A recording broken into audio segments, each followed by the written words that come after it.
tuần đi à.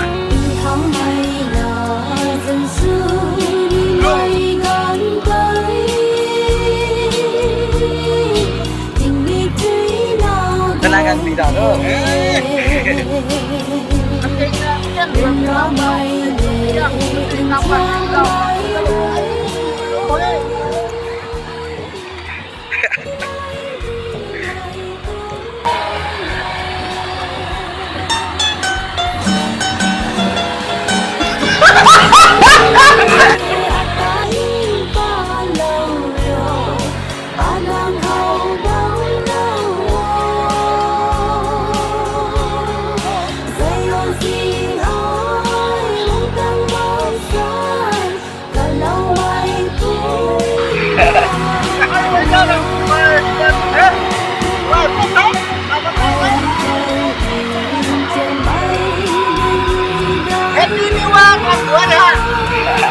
Không lo được hả?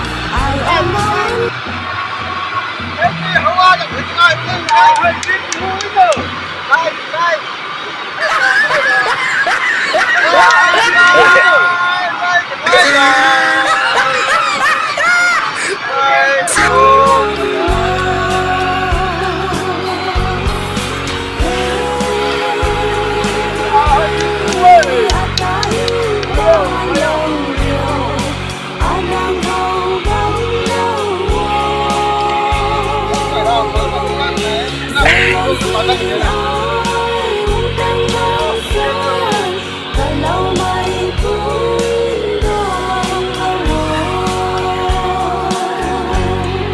Rồi mất rồi chị ơi, sáng đi.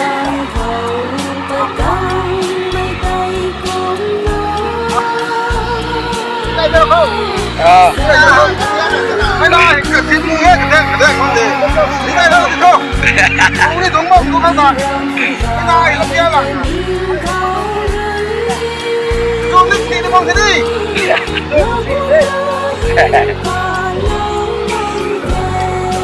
Cái ba 5 cây này mới ra hả?